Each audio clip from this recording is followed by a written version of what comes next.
Olá, eu sou Jarles Pereira, missionário da comunidade Canção Nova, e você está no Diário Espiritual, canal dedicado ao estudo da Palavra de Deus, com o método da Bíblia no meu dia a dia, de Padre Jonas Abib.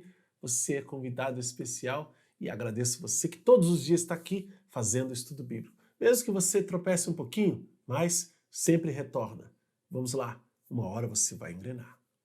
Vamos fazer juntos? Em nome do Pai, e do Filho, e do Espírito Santo. Amém. Vinde, Espírito Santo, enchei os corações dos vossos fiéis e acendei neles o fogo do vosso amor. Enviai vosso Espírito e tudo será criado e renovareis a face da terra. Oremos. Ó Deus que instruíste os corações dos vossos fiéis com a luz do Espírito Santo, fazei que apreciemos retamente todas as coisas segundo o mesmo Espírito e gozemos sempre da sua consolação. Por Cristo Senhor nosso. Amém.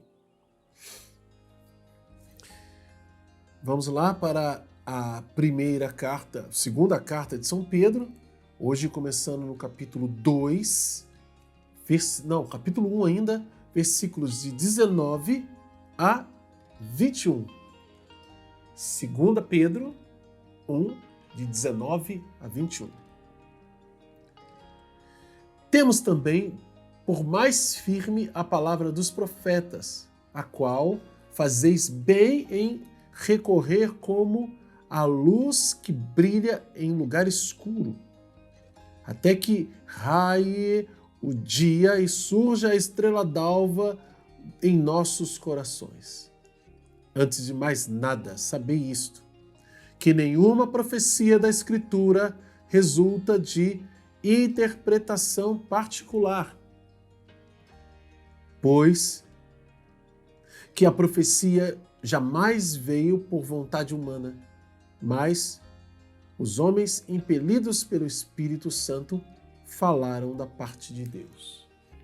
Palavra do Senhor, graças a Deus. Antes de mais nada, sabei isto, que nenhuma profecia da Escritura resulta de interpretação particular, pois que a profecia jamais veio por vontade humana, mas os homens impelidos pelo Espírito Santo falaram da parte de Deus. Eu dizia no estudo passado que se nós não acreditarmos nos bispos da igreja, no magistério da igreja, se nós não fizermos um caminho de obediência e de escuta dos pastores da igreja, crendo nas verdades contidas nos seus ensinamentos, nós não podemos nem ler a Bíblia. Não podemos pegar o Novo Testamento para ler com segurança. Porque se a gente não confia neles, não confiemos também nestes. Por quê? Porque é uma sucessão. Veja como o texto anterior está ligado ao de hoje. Eu vou ler a partir do versículo 16. Com efeito, não foi segundo fábulas sutis, mas por termos sido testemunhas oculares da sua majestade, que vos damos a conhecer o poder e a vinda de nosso Senhor Jesus Cristo. Pois ele recebeu de Deus honra e glória, quando uma voz vinda do céu, da sua glória, disse: Este é o meu Filho amado, em quem me comprazo. Esta voz nós ouvimos quando ele foi dirigida ao céu e estávamos com ele no seu Monte Santo. Temos também por mais firme a palavra dos profetas, a qual fazeis bem em recorrer como uma luz que brilha em lugar escuro, até que raie o dia e surja a estrela d'alva dos nossos corações. Antes de mais nada, sabei isto, que nenhuma profecia da Escritura resulta de interpretação particular, pois que a profecia jamais veio por vontade humana, mas os homens impelidos pelo Espírito Santo falaram da parte de Deus. O Papa está ao mesmo tempo, São Pedro, ao mesmo tempo dizendo, olha, o que eu ensino para vocês, eu ensino do que eu vi. Porque eu sou um discípulo e uma testemunha ocular de tudo que aconteceu com Jesus. Ele poderia dizer aqui, mas não diz. Nós sabemos. Mas ele não diz aqui. Ele pode dizer assim, ó, olha o seguinte, Jesus me deu as chaves do reino dos céus e falou que o que você ligar está ligado e o que você desligar está desligado. Ele podia dizer isso aqui. Eu tenho autoridade para ligar e para desligar. Me foi dada por Deus, por esse mesmo que eu estou falando aqui. Mas ele não faz isso. Ele não usa disso. Mas nós sabemos. E este homem que recebeu de Deus essa autoridade, essa incumbência, é o mesmo que está nos dizendo que a Escritura ela não resulta de interpretação particular. Como é que a gente, como católico, faz essa leitura? É assim. Quando Jesus mandou os discípulos pregarem e subiu aos céus, os discípulos começaram a pregar, começaram a evangelizar. Veio Pentecostes, veio a primeira pregação de São Pedro, veio perseguição, veio a diáspora, vieram as pregações fora e começaram a surgir os escritos, cartas, depois evangelhos. Como saber, como ter certeza que isso aí, aquele escrito, é ou não é, né? É ou não é verídico, inspiração? Quem é que vai chancelar isso, gente?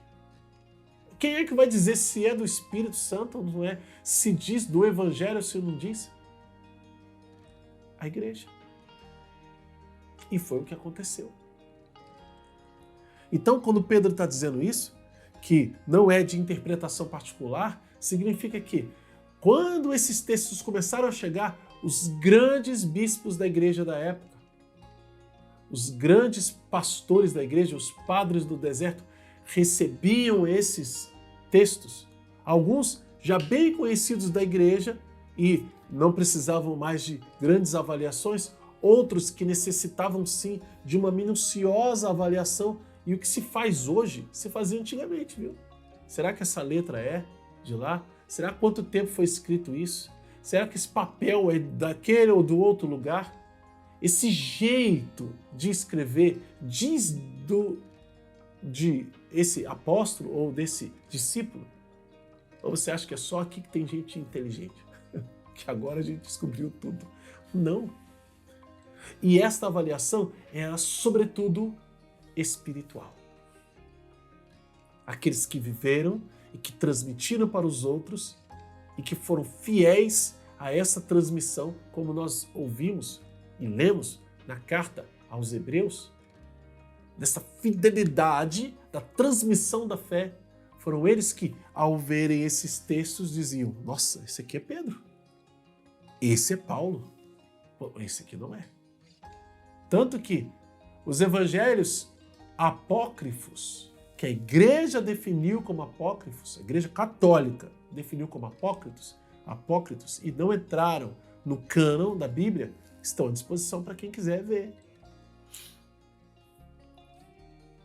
E muita gente fala: ah, não, tá vendo? Ele escondeu.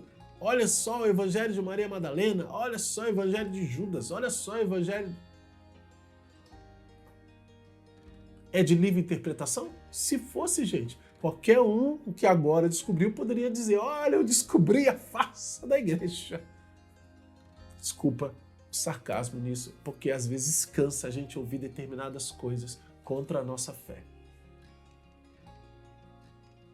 Mas se há dúvida ainda no seu coração, meu irmão, você, antes de ler a Bíblia, repita aqui as palavras do Padre Paulo, antes de ler a Bíblia, antes de acreditar no que está escrito aqui, você precisa ser católico. Caso contrário, vai viver em dúvida das coisas. E alguém vai e fala que leu isso, que leu aquilo, que daqui está escrito assim e tal coisa. Olha, Deus mandou não fazer imagem, o católico adora imagem. Olha, tem tal coisa, olha outra coisa. Até espírita pegou a Bíblia e fez de um outro jeito. Então, está escrito aqui, não é de interpretação particular. Então, de quem é? Da igreja. Dos testemunhos. Do magistério. Da tradição da igreja. Vamos anotar no nosso diário? Temos aqui princípios eternos, versículos 19 a 21, todo esse trecho aqui. Porque é uma verdade, gente, que não vai mudar. Anota também qual é a mensagem de Deus para você hoje e como colocar isso em prática na sua vida. Se você é novo aqui no canal, convido a se inscrever, acionar o sino da notificação, deixar o like e o comentário, porque eles evangelizam. Vamos juntos fazer a Bíblia inteira com o método A Bíblia no Meu Dia a Dia, de Padre Jonas a Bíblia? Você é um convidado especial. Conto com você por aqui. Na descrição do vídeo você vai encontrar o passo a passo e também na playlist que eu vou deixar no finalzinho aqui. Que Deus abençoe você. Ó Maria, concebida sem pecado, rogai por nós que recorremos a vós.